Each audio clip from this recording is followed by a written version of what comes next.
Ma compréhension de l'innovation, c'est cette réussite en soi de mise en place d'une création dans un marché, de créer quelque chose qui non seulement est nouveau, mais est utile à des gens et à un marché qui va être intéressé à l'utiliser. Donc selon moi, une création qui n'est pas utilisée n'est pas une innovation, et une innovation améliore le statu quo. C'est-à-dire qu'on a une notion de progrès. On réalise, nous, qu'il y a rapidement un blocage lorsqu'on a des scientifiques qui vont développer une technologie et qui vont ensuite chercher à comprendre comment elle va pouvoir être utile. Ce qui est très très dangereux, on essaie toujours de leur dire d'abord, il faut se poser la question quels sont les problèmes à régler et ensuite développer une technologie, mais c'est pas forcément le cas. C'est-à-dire que régulièrement, et particulièrement à l'EPFL, à l'EPFZ, on a des technologies qui sont les résultats de recherche de laboratoire, c'est-à-dire que des post-docs, des PhD ont fait des recherches et tombent sur une technologie qui leur semble incroyable. Et cette technologie-là n'a pas forcément un marché, et c'est là où on a besoin d'avoir une vision claire de notre société, de ses besoins, du consommateur. Et c'est là où des outils comme la sociologie, des outils comme la psychologie du consommateur, des neurosciences ont une influence maintenant énorme et permettent à énormément d'entrepreneurs avec un background scientifique de pouvoir intégrer leurs solutions à un marché.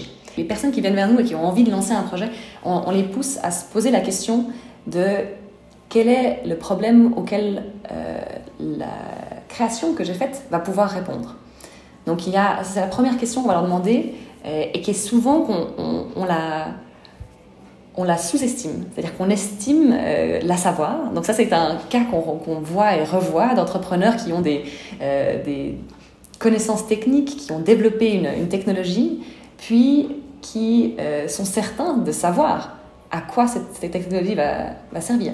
Mais lorsqu'on leur demande de se lever et en 2 minutes d'expliquer quel est le problème auquel cette création va pouvoir répondre, régulièrement, l'entrepreneur va réexpliquer la technologie, va réexpliquer quelle est la nouveauté, quel est le côté incroyable de la création. Et on essaie vraiment donc de les pousser à réfléchir. Qui va utiliser ça? Qui en a besoin?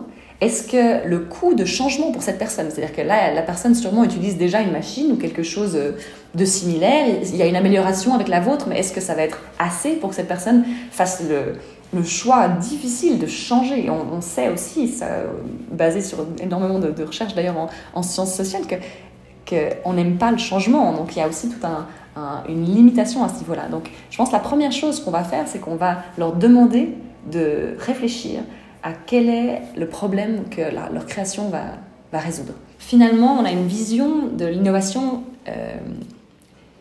qui peut-être, en tout cas dans le milieu dans lequel je travaille, donc où une grande partie de l'innovation est technique, où on a tendance à oublier l'importance des sciences humaines dans l'implémentation de ces créations techniques. C'est-à-dire que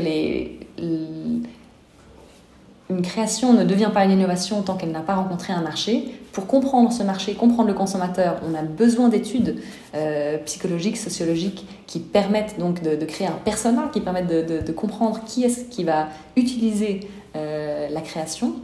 Et au-delà de ça, je pense qu'il y a un réel besoin que nous remarquons auprès des entrepreneurs des sciences en management. C'est-à-dire qu'il y a une nouvelle manière de créer qui a été grandement influencée par des théories nouvelles en management qui sont nommées Lean Management. Donc le Lean Management est une manière de remettre en question régulièrement le travail qui a été fait, c'est-à-dire qu'on va lutter contre un biais cognitif humain d'être à peu près sûr de ce qu'on fait, c'est-à-dire de toujours chercher des informations qui vont confirmer notre idée de base.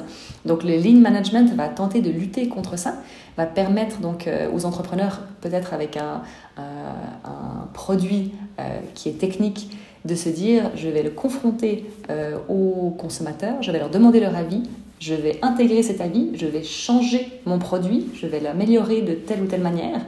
Et cette capacité est fondamentale pour pouvoir innover. Je pense qu'il y a une vision très réduite de ce qu'est l'innovation et de où est-ce qu'elle se trouve et d'où est-ce qu'elle naît. Je pense même qu'on peut dire que la plus grande partie des innovations se font de manière sociétale, se font de manière au niveau des business models, elles ne se font pas uniquement dans le produit qui va être créé. Mis à part les écoles techniques, les autres hautes écoles ont de la peine, je pense, à créer des projets ou à pousser leurs étudiants à se lancer. Je pense que c'est dû à une culture qui est un peu peureuse. Je pense que la Suisse a un peu tendance à ne pas vouloir se rater, à vouloir faire les choses très bien. C'est peut-être pas pour rien qu'on est excellent en horlogerie, en projet de microtechnique, en projet microtechnique précis, parce que je pense qu'on est très perfectionniste. Et malheureusement, ce perfectionnisme nous freine lorsqu'on a envie d'innover, parce que souvent l'innovation se fait à travers un processus d'essai dans lequel on se rate régulièrement, on tente, on fait un premier croquis et on le montre et ensuite on adapte. Et cette manière de faire, qui est peut-être plus à l'américaine, elle fonctionne très bien pour innover, mais c'est quelque chose qui est peu présent en Suisse. Donc j'aurais envie de dire que ce qui serait important, c'est d'utiliser la force en fait, des sciences sociales dans lesquelles on leur demande d'être souvent créatifs. C'est-à-dire que les personnes qui sont à la base, qui écrivent, les personnes qui sont extrêmement bonnes en communication, en développement de concepts, sont dans la création. Ils sont dans quelque chose qui ne peut pas être parfait, qui n'est pas mathématique. Et j'aurais envie de dire que l'importance de l'intégration des sciences sociales dans des équipes qui souhaitent innover, qui souhaitent créer des nouveaux produits, elle pourrait apporter une énorme richesse et permettre, je pense, à plein de créations techniques et parfaites, disons, de s'intégrer beaucoup mieux sur des marchés.